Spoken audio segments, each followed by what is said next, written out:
Hi, this is Cathy Goodwin, and today we are embarking on video number 2 of our series, Obstacles to Career Change. We're going to talk about your immediate job decision. Sometimes your current job blocks your career change. For example, you might have no time to invest in your career change. You might be working 80 hours a week. This is very common, for example, with lawyers and with other professionals who are simply booked to the gills. Your number one challenge at this point is to figure out how you're going to find time to invest in your career change. You might be able to save a lot of money. If you're earning good money while you're working all those hours, you can put some aside, and then at some point you can just simply quit and devote yourself full time to your career change. If you are working many hours and you're not saving any money, I would say you have a challenge to find a job with more reasonable expectations. Can you rearrange your schedule? Sometimes you can. You can manage to get time off in the middle of the day and work later. You can take breaks in the middle of the day, or you can take advantage of 15-minute gaps, because almost everyone who is a professional or an executive occasionally has downtime where you say, somebody canceled an appointment or something did not happen that was supposed to happen, and there you are with 15 or 30 minutes. If you have a plan ahead of time, you can use that, and we'll talk about that shortly. Your job might drain your energy. It might drain you, for example, on a physical level. For instance, you might be traveling. Traveling is exhausting. You might be walking long distances around your office. You might be up and down a lot getting things from different places. If you're physically tired, then I would recommend working with a trainer at your local gym to simply build up your resources and your stamina.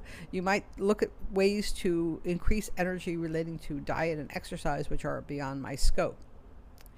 More important, and more common, I should say, we have mental energy deficits where a lot of my clients say, I'm just so drained emotionally at the end of the day, I cannot do anything but flop on the couch in front of the television.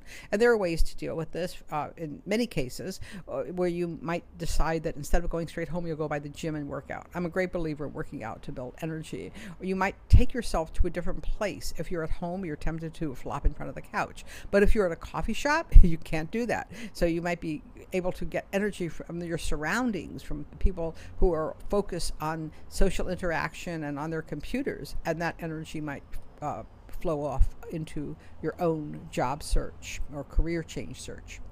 So what happens if you have no job at all? You might say, well, that's good. I can look for a new job. And I do get clients call me and say, I just got laid off, and as long as I have to change jobs, I might as well change careers. Well, the truth is career search is different from job search, and it's really important to get a financial foundation when you're looking to change careers. That might be a new job or a temporary job, just something to bring in money while you look for a new career. It might mean savings that you can safely use. And by that I mean if you're going to dip into your 401k or your emergency fund, talk to a licensed financial planner. Not me, not a career consultant, someone who really understands how to advise people about careers. You cannot change careers when you're feeling desperate. It just doesn't happen. You get too stressed and you ignore things and you make bold moves that backfire. So it's very important to feel comfortable before you embark on a long-term career change or short-term career change. But it's most important to focus on your short-term goals, getting financial foundations in place. That is your number one challenge when you don't have a job.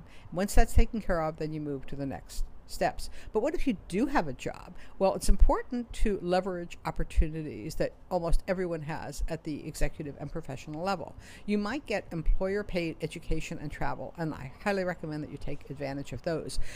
Even if some of those opportunities seem far afield from your ultimate career goal, you may be surprised. For example, if you want to start your own business, your employer might have free seminars on marketing and selling. Those are skills you're going to need if you have your own business, so take every single one of them. Speaking opportunities will be really important in almost anything you do. Grab those. Technical opportunities, learn anything you can that's technical and that brings you closer to state of the art. Use small chunks of time, and we talked about that briefly. Be ready. If you get those extra 15 minutes, know what you're going to do with that time. Finally, your identity and status will help. If you're going to a networking meeting with a badge that says, I'm Jane Marshall and I work for IBM, you're going to get some attention. And even if you're at a networking event that has nothing to do with what you're doing, of course, you want to be concerned about protecting your employer and the regulations, but if you can identify yourself in this way, people will give you credit and they'll take you seriously and they'll give you more information than they would if you just said, hey, I'm just out there looking. So use that while you've got it. You'll also have more confidence if you can hang on to your identity as long as possible. Build a foundation outside your career, and surprisingly, people have a lot of trouble with this. What I mean here is it's really critical to have a support base outside your job, outside your career. That might be friends, that might mean classes you take, it might mean artistic endeavors you pursue, sports, exercise.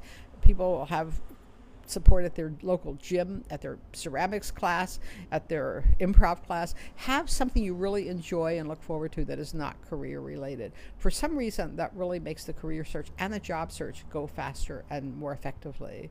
Allow time. This is really hard to explain. I've had clients walk in and say, my husband says, you've been looking for a career for 2 whole weeks. What's going on? Well, it can take 2 years, 3 years, or more to make a complete career change. You have to allow the time and allow things to unfold at their own pace. Your strongest weapons or allies in a career change are your intuition and the opportunity to take advantage of serendipity. That takes time, and if you try to force any of that, it just backfires and falls away. So you have a 3-step process based on what we just talked about.